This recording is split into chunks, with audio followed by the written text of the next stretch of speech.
Buenos días a todos nuestros queridos oyentes de Gildardo Estéreo. Les habla Natalia Nieto y hoy en nuestro programa Filosofando Ando, el tema del día es el empirismo. Tenemos dos invitadas muy especiales el día de hoy. Nos acompaña Valentina Valdés y Ana Lucía Londoño, licenciadas de Filosofía de la Universidad Baconiana de Londres. Buenos días a ambas. Buenos días a toda la audiencia, es un gusto acompañarlos en esta mañana. Un saludo muy especial para todos, qué rico estar con ustedes el día de hoy. Vamos a comenzar hablando de cómo surgió el empirismo para contextualizarnos un poco sobre esta corriente de la filosofía moderna. Bueno, para empezar, ubiquemos históricamente al empirismo en un tiempo y lugar. Surge en Inglaterra entre los siglos XVII y XVIII, y es por esto que se le denomina empirismo inglés, y va a tener como principales representantes a David Hume, John Locke, Thomas Hobbes y Francis Bacon. El empirismo es una corriente que se opone al racionalismo dentro de la filosofía moderna. Recordemos que el racionalismo ponía ciega confianza en la razón al momento de construir el conocimiento. Entonces podemos definir, queridos oyentes, el empirismo como una teoría o corriente filosófica que considera que la experiencia es el origen de nuestros conocimientos, es decir, que la experiencia es la única fuente válida para llegar a la verdad. Resaltemos las características del empirismo para que a todos los oyentes les quede claro la idea de esto. Así es, Valentina. La primera característica a tener en cuenta es que el origen del conocimiento para los empiristas está en la experiencia. Es más, para ellos no existen las ideas innatas, que son aquellas que están en nuestra mente desde el momento de nuestro nacimiento, como el tiempo, el espacio, el infinito y hasta la propia idea de Dios, sino que una mente es una especie de hoja en blanco que se va llenando de conocimiento gracias a la experiencia. Correcto. En segundo lugar, podemos decir que el conocimiento del hombre está limitado por la existencia, es decir, que sobre algunas cuestiones solo podemos tener un conocimiento relativo o probable.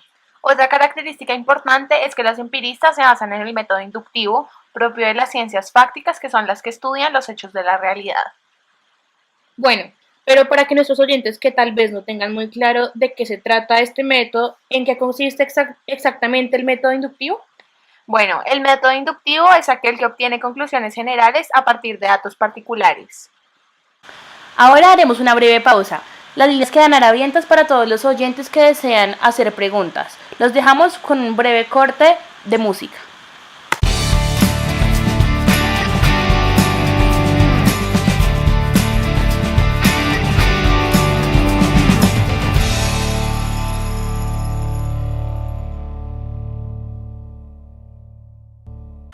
Bienvenidos nuevamente a Filosofando Ando. El tema de hoy, les recuerdo, es el empirismo. Tenemos dos acompañantes, Ana y Valentina, que nos van a hablar acerca de esta corriente filosófica. Recordemos un poco cuáles son los pasos del método inductivo, por favor. Bueno, la verdad es que primero está la observación y el registro de los hechos, y pues obviamente sin el uso de experiencia esto sería prácticamente imposible. Después viene el análisis y clasificación de estos hechos, y como tercer paso, dentro del método inductivo tenemos la derivación inductiva de una generalización de los hechos, y pues finalmente tenemos una contrastación. Es importante resaltar en este punto que la validez de las teorías científicas dependen de la verificación empírica, o sea, a través de los sentidos. Ahora estudiemos un poco a los principales representantes del empirismo, empezando por John Locke y la teoría que desarrolla. John Locke es considerado uno de los filósofos más importantes del empirismo y el padre del liberalismo inglés. Le preocupaba cuál era la esencia del conocimiento, es decir, cómo podía conocer el hombre, y por ende realizó un estudio para el desarrollo de la teoría del conocimiento. Locke postula que nuestras ideas provienen de dos fuentes distintas. Una son las sensaciones y percepciones de nuestra mente, pues si somos capaces de pensar con nuestras ideas y todas las ideas que provienen de la experiencia, entonces ninguna parte del conocimiento antecede a la experiencia.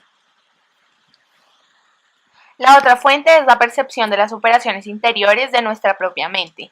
Cuando nuestra mente reflexiona sobre estas operaciones, que son las ideas adquiridas por los sentidos, el conocimiento se provee de otra serie de ideas de percepción, de dudar, de creer, de razonar, de querer, etc. Esta fuente de origen de ideas está en nosotros mismos. Es importante también hablar de las principales obras de Locke, como las del ensayo sobre el entendimiento humano.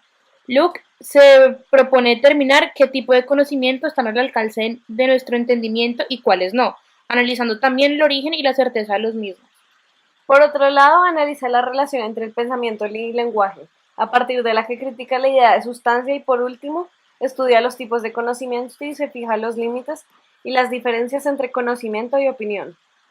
En esta obra, Locke niega la existencia de ideas innatas como lo habíamos mencionado anteriormente, dejando solo abierta la posibilidad de que las ideas preceden de la experiencia. También habla sobre el origen y la naturaleza de nuestras ideas, estableciendo su relación con la experiencia. Detengámonos un poco en eso de las ideas innatas. ¿Qué pensaba exactamente Locke sobre este tema? La crítica del Locke al innatismo se centra en demostrar la falsedad de la afirmación que existe un consenso universal según el cual todos los seres humanos están de acuerdo con la existencia de determinados principios especulativos y morales, de donde seguiría que tales principios como por ejemplo la idea de Dios, el principio de no contradicción y los principios morales serían innatos. Tomemos la idea de Dios, por ejemplo, para que a todos los oyentes les quede claro. Hay pueblos en los que tal idea no existe, y en aquellos en los que existe hay concepciones totalmente distintas, y muchas de ellas disparatadas y ridículas, con respecto a la divinidad, lo que no podría ocurrir si la idea de Dios fuera innata, pero ocurre. Luego la idea de Dios no puede ser innata. Ahora hablemos de lo que es una idea según Locke. Locke entiende por idea, al igual que Descartes, todo contenido mental.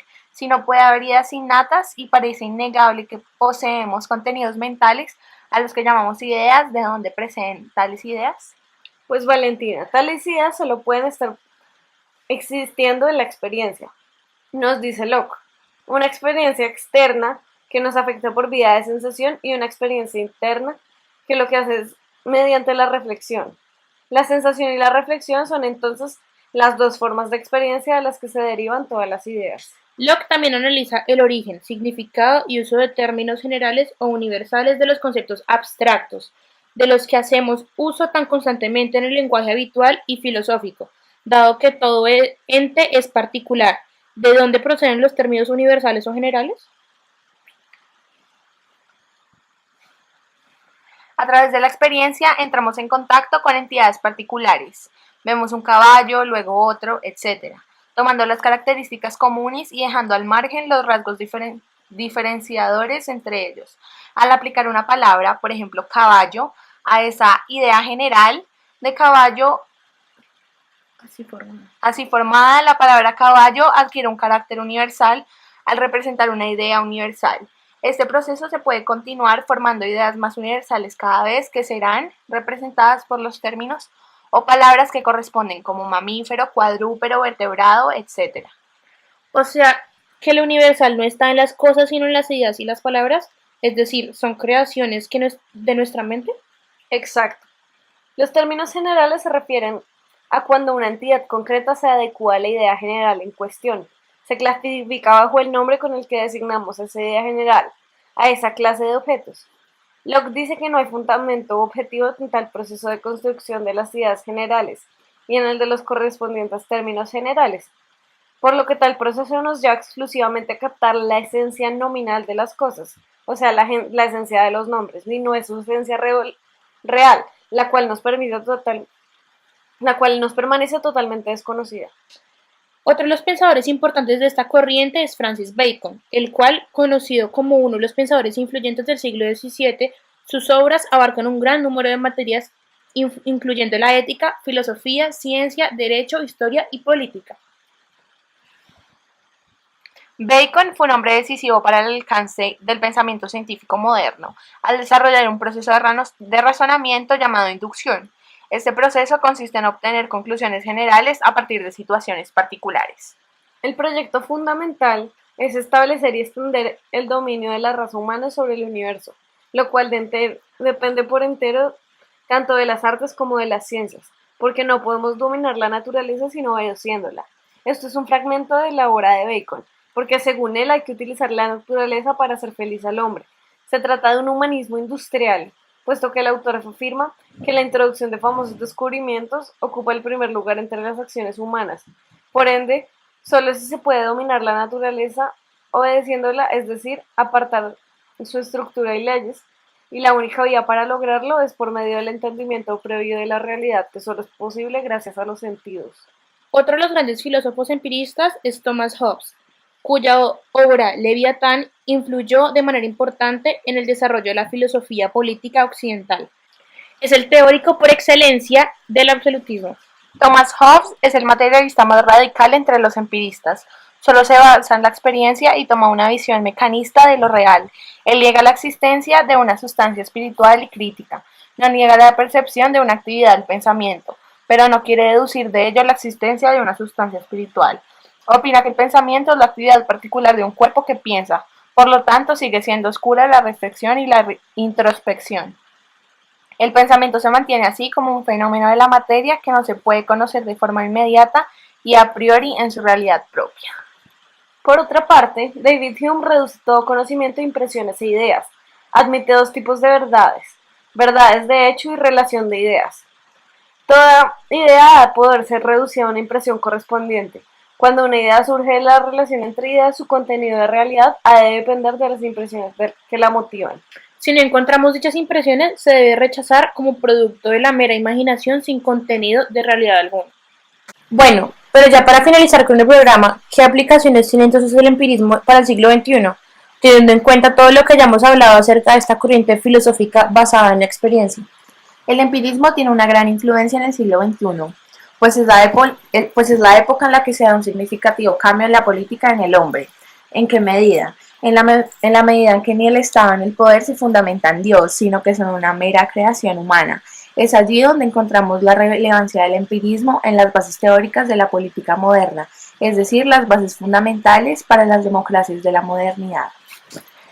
¿Qué filósofos de los que hemos hablado con anterioridad son relevantes para el establecimiento de estas bases? Por un lado, Hobbes juega un papel importante, pues le da un giro a la perspectiva tradicional y argumenta que el poder no tiene origen divino, sino que proviene de la voluntad de los hombres. Asimismo, con Hobbes fundamenta la idea de la igualdad y establece que los seres humanos son esencialmente iguales y no han nacido predeterminados para llevar a cabo labores diferentes en función de las aptitudes también diferentes. Adicional a esto, Hobbes plantea que por ello todos los hombres buscan su bienestar individual y su provecho propio. Por otro lado, John Locke afirma que el origen y la legitimación del Estado son fruto de un pacto entre los individuos que forman la sociedad. Locke justifica algunos derechos personales con los cuales contamos hoy en día, como lo son el derecho a la subsistencia, el derecho a la propiedad privada, a la salud, a la integridad, entre otros. Sin embargo, Locke es consciente que por naturaleza los hombres no respetan tales derechos, ya que no existe tal fuerza que los obligue a hacerlo. Es por eso que se crea el pacto donde otorgan a ciertos gobernantes el poder o la fuerza necesaria para que los protejan. Sin embargo, lo que tuvo mayor impacto fue la división de poderes, la cual evita un absolutismo real. Es por eso que desde esta época hasta el día de hoy sigue en pie tal división debido a que el poder no puede concentrarse en las únicas manos, dándole pie a la corrupción. La división de poderes de Locke y como se conoce hoy en día es así. En un Estado liberal, el poder se divide en tres ramas: legislativo, ejecutivo, federativo. El primero, o sea, legislativo, es en el que el Parlamento elabora las leyes. En el ejecutivo, el monarca aplica las leyes y sanciona el cumplimiento de ellas. Y por último, está el federativo, en el cual se establecen las alianzas y su cumplimiento. Gracias. Y con esto finalizamos nuestra emisión del día de hoy. Muchas gracias a Ana y a Valentina por acompañarnos en esta mañana. Esperamos tenerlas pronto de nuevo en nuestro programa Filosofando Ando. Les habla Natalia y no se lo pierdan el siguiente emisión. Feliz día.